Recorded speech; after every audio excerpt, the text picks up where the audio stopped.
In the world of the Salvadoran gangsters, men are always talked about, but the truth is that in this world it is not only dominated by them, since there are also women who even came to do worse things than many men united in these quarters. But then, what measures were taken in CECOT with the opposite gender? Are they also living in hell? All this and more, discover it in this video. Before we start, leave a registration with the like button and subscribe. Our stories will surely catch you. Now activate the bell so we can get started. It is never dark here. An artificial light bathes the cells and the interior patio at 24 hours a day. The prisoners sleep on a metal sheet of some iron beds that reach the ceiling. A closed circuit contemplates them like a silent god. They eat beans and rice with their hands because forks and knives could become deadly weapons. They wash their bodies and teeth in stone piles and make their needs in 2 backyards in the background, in sight. They go out to a huge inner corridor a maximum of 30 minutes a day, always with crutches on their feet and their hands, which keep them hunched and subdued while they walk through a bare cement. Some policemen, hooded and armed with rifles, watch them from the ceiling. Everything smells new in the facilities. Time has not passed over them yet. The inmates practice calisthenics several times a week, a series of exercises with their own body weight that keeps them fibrous. Most of the time, they remain alone with their thoughts. They have 2 Bibles per room at hand, although they do not receive any kind of spiritual assistance. Through the bars, you can see their shaved heads and tattooed faces. If they wanted to escape, they would have to jump 4 walls 60 centimeters thick and 3 meters high, crowned by a wire net. The basement would make music with their steps. They will never again know love and freedom, or probably sex.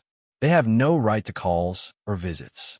They have slipped into a black hole, a non-eternal place, cold and desangolado.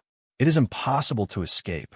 These psychopaths are going to spend their entire lives between these bars, says the director of the prison, a man with glasses who does not want to reveal his name.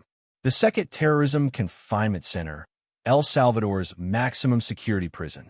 Nayib Bukele's eyes shine when he talks about this place. The young president has in record time fulminated the 2 main gangs, La Mara Salvatrucha and El Barrio 18, with an exceptional regime that has taken the army to the streets and suspended constitutional freedoms, and has detained more than 70,000 people. He has locked up young people in entire neighborhoods, in which it was previously impossible to enter without risking their lives. The government has advertised the prison with videos that seem to be edited by Francis Ford Coppola. The sensation of dystopian reality they transmit causes fascination. They are uncomfortable to see, but at the same time, it is not easy to look away. Bukele has become immensely popular for this hardline policy within and outside his borders. With 85% of the votes, Sunday swept away the presidential elections that would keep him in power for another 5 years. The opposition has ended up turned into ashes. The Salvadorans, relieved after decades of violence, have given him absolute power. He has used this notoriety to perpetrate an authoritarian drift with which he controls the judicial power of the armed forces, which will multiply by 5 soon. Thus, this small nation has gone from registering the highest rate of homicides in the world to one of the lowest in the region. Bukele has promised to reach the ratios of Canada. The impenetrability and fastidiousness of this hermetic prison match the personality of a president with a tendency to megalomania. To access the cell, you need to pass 4 positions placed in large rooms of desolate concrete air. Officials with a covered face and a patibular spirit check you all over the body. They ask you to put your hands on your neck. They ask if you have tattoos. The security arches have X-rays that put the intestines in sight. The sound of the iron door locks sounds forcefully. Shortly after, a feeling of confinement tightens the throat. There are 8 modules with an undetermined number of prisoners that the authorities refuse to specify. The capacity is 40,000 people. No one who has entered is posed to see the light of day again. Only a stream of air flows through an opening in the ceiling to which it is equal through the smooth walls. Behind the bars are the most dangerous prisoners in the country. Hunters with dozens of murders behind them who serve 700-year sentences. What is the life of gang women in prison like? In the depths of Bukele's mega prison in El Salvador, a separate world unfolds with its own rules and hierarchies. In this realm of concrete and barbed wire, gang women struggle to survive, weaving a network of alliances and betrayals in an implacable environment. For these women, prison is much more than a prison. It is a microcosm where life is played daily. In the concrete cell they share, the walls are marked by time and the stories of those who have inhabited them before. The beds are simple wooden planks with thin and warm mattresses. The smell of sweat and fear impregnates the air, but for them, it is the aroma of survival. The leader of the gang women is called the Queen. She is a woman with a hard look and tight lips who does not tolerate insubordination. Her power is absolute within the walls of prison, and her word is law. Women respect and fear her, knowing that defying her can mean the end of her life in prison. Life in prison is a constant struggle for power and survival. Rival gangs stalk in every corner, looking for any opportunity to attack.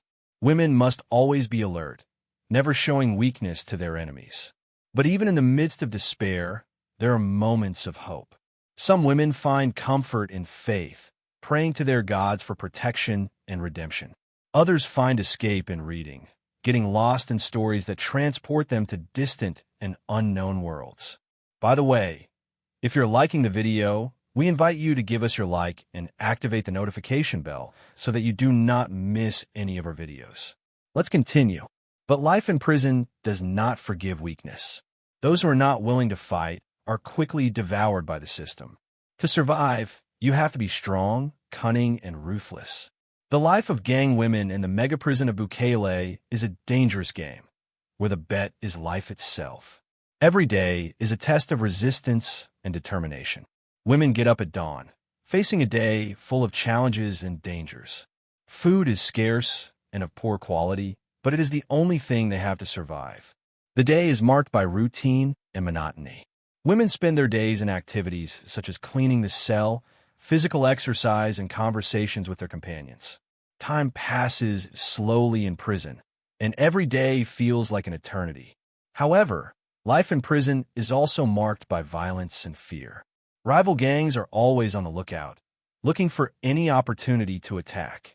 Women must be constantly on the lookout, not letting the guard down in the face of the danger that surrounds them. The false creation of the CECOT, the eradication of gangs, a matter that seemed irresolvable before Bukele's arrival, has reduced murders and extortions to a minimum. Taxi drivers now circulate throughout the city at any time. You can walk down the street looking at your cell phone without fear of someone pulling it out of your hands. Very few are the timid ones who dare to commit a crime in the deception regime, which has been prolonged 24 times and is already part of the everyday life of Salvadorans. A police state where the eye that sees everything is cast at 24 hours. The price to pay has been the systematic violation of human rights.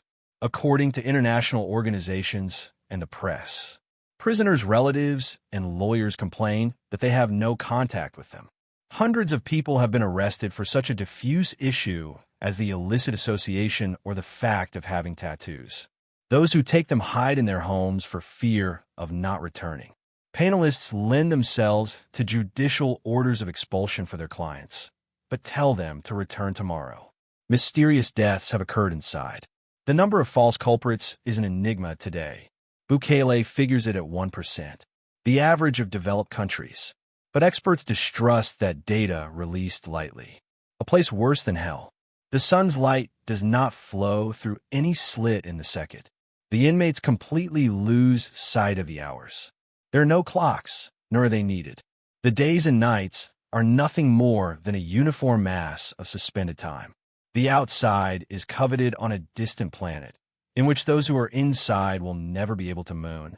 In the safest prison in the United States, the Colorado Florence High Security Administrative Penitentiary, at least the cells have windows 1 meter high and 10 centimeters wide. From where the prisoners can see with one eye the dunes of the desert moving with a light wind. Here, there's not even that. If this is not death, it seems its antecedent. And yes, There are many people who say that it is inhuman what they are doing to the people who are inside this prison. But hey, it's easy to criticize. When you didn't even live what happened a few years ago in El Salvador, and seeing how literally the streets were run by gangs, and how it was more what it took to pay for the cell phone than what lasted before they stole it from you. And that for not counting when simply and desperately they only took your life if they decided so. So here I ask you, is it really bad the treatment they are given in the CECOT? I can honestly say that I don't think so. And so we come to the end of this video. If you liked it, I invite you to give us your like to continue making more videos like this. In addition, do not forget to subscribe and activate the bell so that you do not miss any of our new videos. I wish you a great day. Until next time.